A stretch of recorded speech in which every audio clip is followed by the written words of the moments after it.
Hello, this is Mrs. Miller with my lecture on music in the Renaissance. We're talking about Western music here. Um, just a quick catch up here. We already talked about music in the Middle Ages. Now, the Middle Ages is between, say, the fall of Rome and the Renaissance, which we'll be talking about.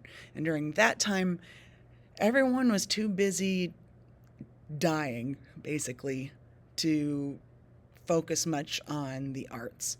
You were either dying from plague or the government around you, the rulers around you, had declared war on someone. There wasn't a whole lot of organization. The really only organization came from the church, which is why we have music from the church from that era. But after hundreds of years of just chaos, we finally get to the Renaissance, and things have settled down. The rules are back in place. There's security going on. And so people have the time and ability to focus on bigger things like art and science and not just surviving. So we're going to talk about stuff in the Renaissance here. Let me get my window here. I'll come up here in the corner. And I will have my PowerPoint going on right here. So if you are taking notes along with this, this is the notes.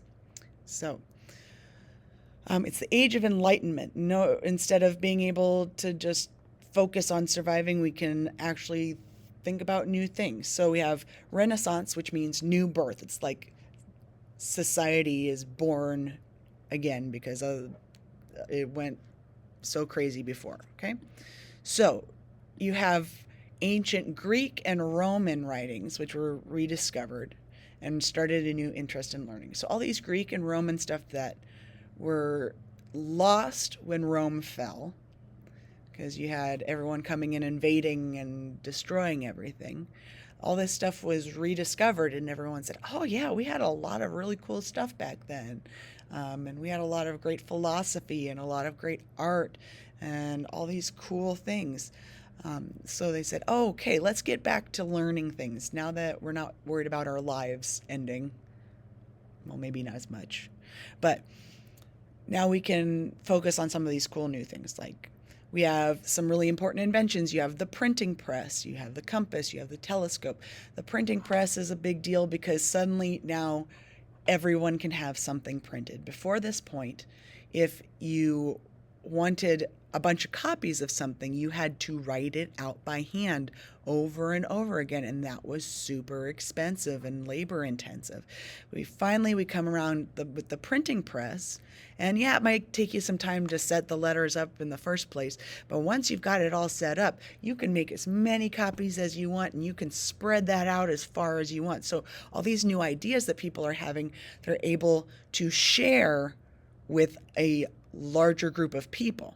Okay? You have the compass and other kinds of navigational tools.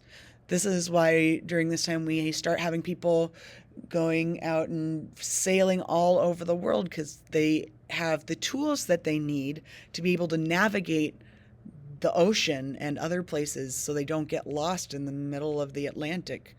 So that's really important. So you have this new age of discovery of new lands and things like that. The telescope, you have people who are studying the stars, and before the Renaissance, everyone had this idea that Earth was the center of the universe, because you think, well, God made Earth for man, so that must be the center of the universe. And once they started getting these telescopes and other instruments that let them observe the stars in the heavens better, they're able to look at the paths and do a little math and think, well, if Earth's really at the center, that doesn't really make sense for how the stars go. And so they did a little bit more math and then finally figured out, well, hey, actually, what if the Earth went around the sun? And what if the sun went around something else? Like, is this big new thing, okay? We have people of interest. Copernicus, he's the one who really got into the stuff that I was just talking about, looking at the stars, saying, whoa, it's not all about us.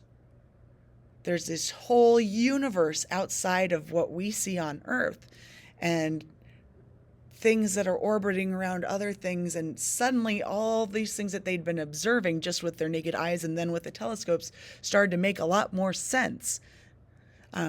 So he was a really big deal, this reinventing the whole idea of how stars and the heavens move.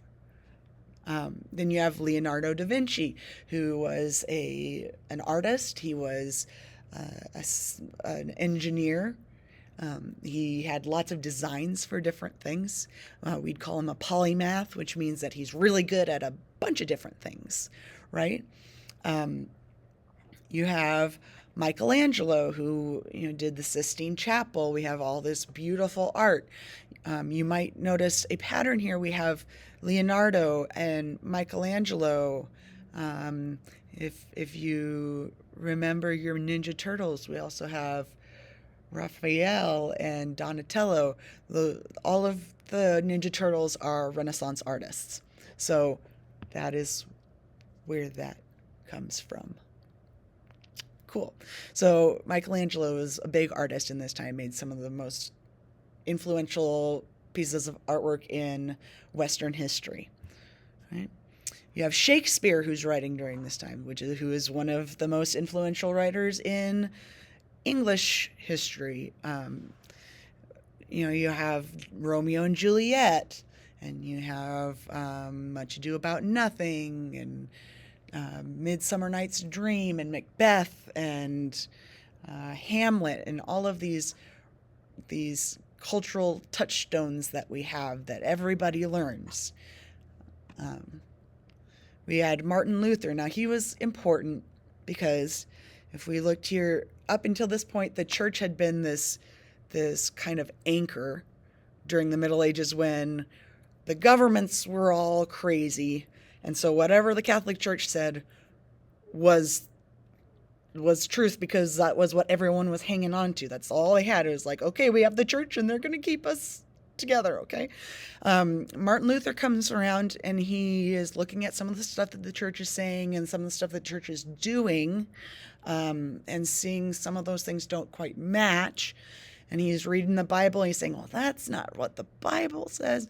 And so he starts asking all these questions, and he eventually ends up breaking off from the Catholic Church and starting his own part of Christianity. And having a different kind of Christianity was this huge mind-blowing thing. And so that's why we now have Lutherans and Methodists and Episcopalians, and all these different things came from this time. It wasn't just Martin Luther. There's lots of other people. But he's kind of the big name saying, well, the church, they have some things that they could get better. And then there was a counter-reformation where the Catholic Church came back and said, well, you know what, you might have been right about this and that and the other thing. We fixed that. So now here's the things, this is what we believe now. And they kind of brought everyone back together. But so you can see we have big things happening in science. We have big things happening in art. We have big things happening in literature, in religion. All of these things, people finally have time to think about these things and come up with new stuff, right? So our musical developments, okay, we have something called cantus firmus, fixed song. So cantus, singing, you think a song. Firmus, it's firm, it's fixed, right? It's a pre-existing melody that's used as a base with other melodies on top. Now, the example I'm going to give you is this lovely little melody here called L'Homme Armé, which is the armed man. And it was the bop of the age. Like, everyone knew this melody. Some people thought it was about the church. Some people thought it was about war. Some people, whatever. But it's all about the armed man. Here we go. L'homme, l'homme, l'homme armé, l'homme armé, l'homme armé, tu es comme tutte, all the fame, ma tutte,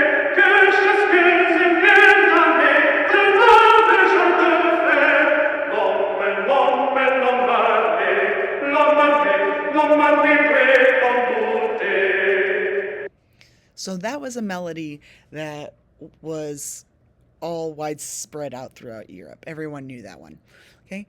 So then you would have people who could write music and sneak those melodies in there. For example, this is from a mass that was written by a cool dude named Guillaume Dufay. And he snuck that melody. If you listen, there's going to be this bass line that's going, and every once in a while it changes. And if you really listen carefully, you can hear how that bass line is actually doing the La Marmee song. Okay?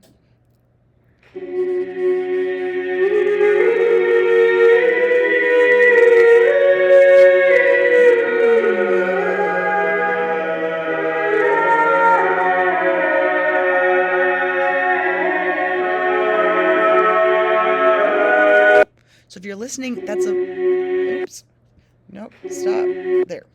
It's a really thick texture, but you have the higher voices and then you have a lower voice that's going along. And that lower voice is doing the La Marmee song, which is something that is hard for us to hear because we're not used to listening for that. That's not part of how we listen to music nowadays. But it would be like if you were sitting in church and they were doing the pretty music before mass that's just, filling in the time, and you're like, wait, that's like Taylor Swift, but then they just made it sound all pretty. Like, that's like what this was. So you'd have the people in the church who are listening to this music, and they can hear that there's this popular tune in there, and it's like, hey, did you hear? Yeah, it's got the La Marmee song in there. Like, that's so funny. Okay, you get your kicks where you can, right? Okay, so here we have Josquin des Prez, which I know I pronounced incorrectly. I'm sorry. French is not my language. I apologize. Anyway, he did both sacred and secular music. So he did music for the church, but then he also did music outside the church. Okay. He really liked doing this thing of sneaking popular melodies into the mass using cantus firmus. Okay. Here is an example of one of his things.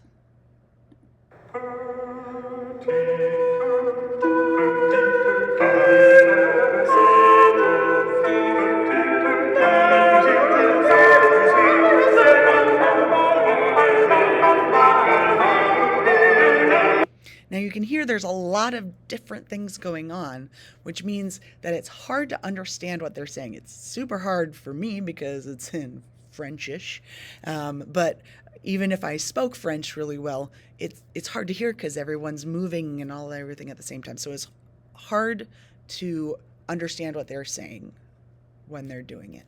Okay. So then we're going to move on to Giovanni Palestrina. Now, he wrote motets and mass settings. His big thing was doing stuff for the church, right? He was more restrained. He wasn't so much about like, let's do these joke things in the mass or let's do these secular things. He's like, no, we're going to be doing serious music here. Okay, so no more popular melodies, none of that stuff. So he's more restrained. Okay, so these melody lines, they move together in a different kind of way, and it makes it easier to understand the words. Now, to our ears, we might be like, that's still pretty chaotic, but compared to some of these other things that were really hard to understand, this one, here we go.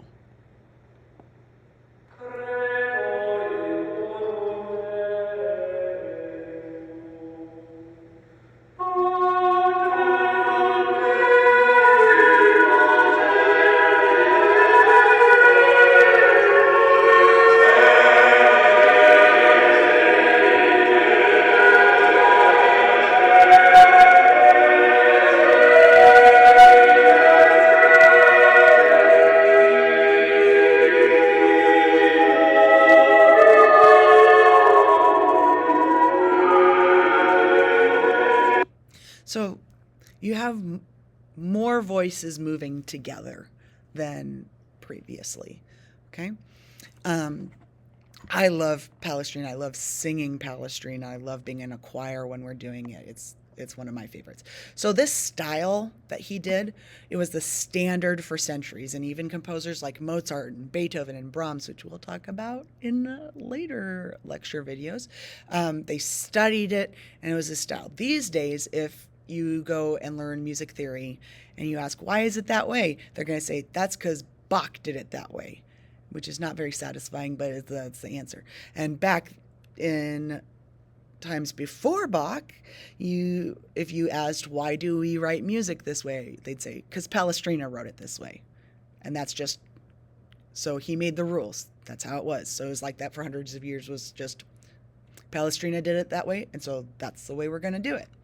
Okay?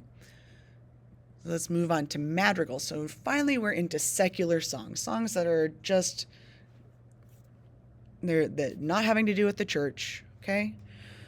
It started with the Italians, and then the English caught a hold of it, and they're like, hey, that is cool. I am going to take that and use it and run and love it, okay? It's based on poems and word paintings, which is like a fancy way of saying poems. But you get the point. So you're taking poems and stories and things like that, and you're putting it to music, and you have women who are allowed to sing. Now, here's the thing. It's not just that the women are allowed to sing. If you are a middle or upper class person, mostly upper class, you were expected to be able to sing, play instruments, and read music, because that is what they did for fun. They could not go to the movies. They could not pull up a Netflix show. They could not, get on the internet. So when you all got together, you made music. So whether you're singing, whether you're playing an instrument, whatever, you have to be able to do that, because that's what people did for fun. It'd be like showing up to a party and being like, I don't know how to watch a movie. And everyone would be like, what do you mean you don't know how to watch a movie? Like that's kind of the level it was at, okay? You have a homophonic style, which means one melody that is supported by chords. So instead of having a bunch of different melodies going on, you have one melody and things that help it. For example, I'm going to use my melodica here, which is, not perfect, but, it works. Okay, so I have...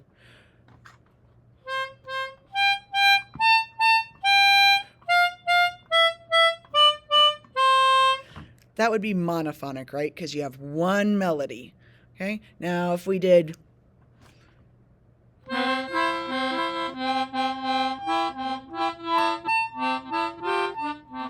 Okay, you have different melodies going on. But if we just have...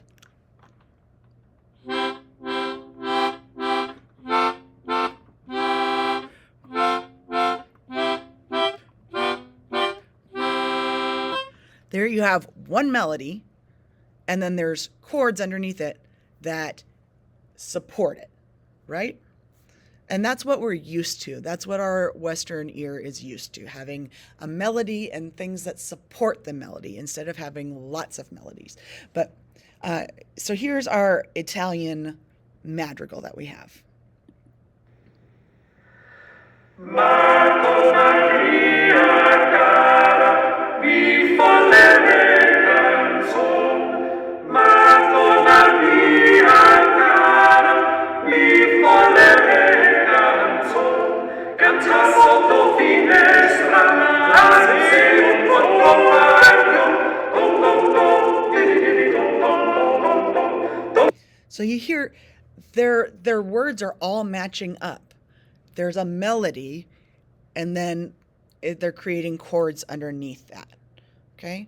Now, that doesn't mean that every madrigal was all exactly lined up like that, but we're getting into there. Now, that was in Italian, right? Now, here's one that's in English, but I want you to listen really carefully to pick out words you recognize, okay?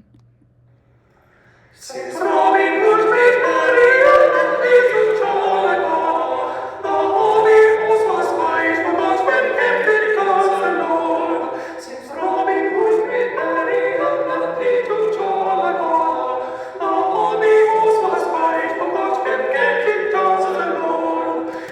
Okay, how many did you get? Not a whole lot. You might have heard Robin Hood in there.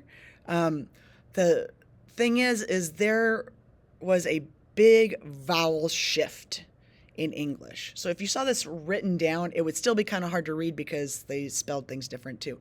But it's English, but they said their vowels differently, and things had not quite evolved to how we use it today. So even if it is in English, we might listen to it and go, I have no idea what they're saying. Now, if you have an idea of what they're talking about, like if I gave you the context and I said, okay, it's a story about Robin Hood and he's doing this and that and the other thing, and you listen to it again, your ear would probably be able to start being like, oh, I heard that. But, you need to know the context of that, okay? So let's get back to here. Here we go. Composers start to use dissonance, which means notes that clash. So consonance is when it sounds pretty, like our nice major chords. Oh, that sounds so nice. Okay. But if you're using sounds that kind of hurt your ears, like this tritone here,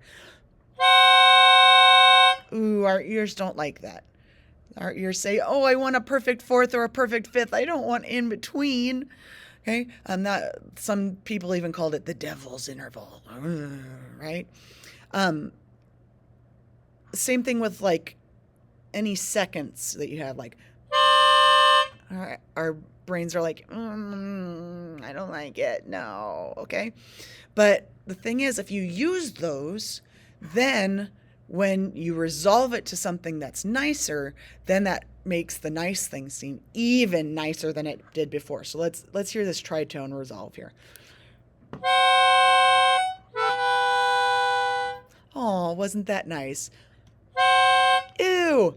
Ah. Okay. Same thing with the seconds. So we have ew. Ha. Okay. So if you use that dissonance, those notes that clash, it can make the notes that are consonant, that sound good together, sound even better. Okay. So that's the end of our lecture. Wow, nice and short. So we have Renaissance, which means rebirth. We have this cantus firmus, which is that fixed song. You have that pre-existing melody, which is used as the bass there, and then they put lots of other things on top. And they're mainly doing that in church music. Okay, secular, just remembering that secular means doesn't have to do with the church, right? Homophonic, where you have that one melody line and everything else supports it underneath. Okay, you had a madrigal, which was secular. It's based on poems, usually homophonic texture. And then we have dissonance, which are notes that clash. So those are all our vocab things that you're going to need for your test. I hope I have covered everything, and if you have any more questions, feel free to find me and ask me. So I hope you had a great time. Thanks.